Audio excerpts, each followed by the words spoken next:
রাজধানীর আইনশৃঙ্খলা পরিস্থিতি স্বাভাবিক রাখতে পরিচালিত অপারেশন ডেভিল হান্ট ফেজ 2 এর আওতায় গত ২৪ ঘণ্টায় ৩৯২ জনকে গ্রেপ্তার করেছে ঢাকা মেট্রোপলিটন পুলিশ।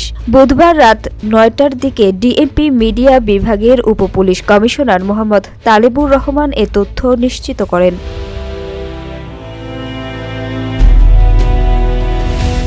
তিনি বলেন, মঙ্গলবার রাত ১২টা ১ মিনিট থেকে বুধবার রাত ১১টা ৫৯ পর্যন্ত রাজধানীর বিভিন্ন এলাকায় অভিযান চালিয়ে এসব ব্যক্তিকে গ্রেপ্তার করা হয়। গ্রেপ্তারদের মধ্যে কার্যক্রম নিষিদ্ধ আওয়ামী লীগ ও এর অঙ্গ সংগঠনের ১৫ জন সক্রিয় নেতাকর্মী রয়েছেন।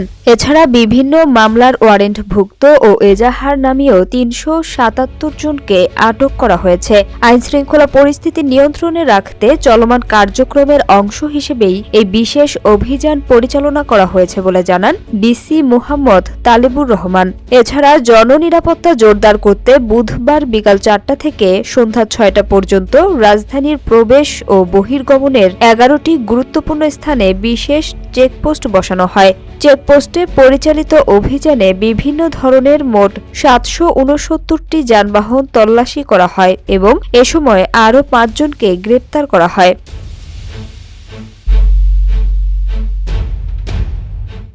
ডিএমপির এই কর্মকর্তা আরও জানান, রাজধানীতে শান্তি শৃঙ্খলা বজায় রাখতে এবং অপরাধ দমনে এ ধরনের অভিযান অব্যাহত থাকবে।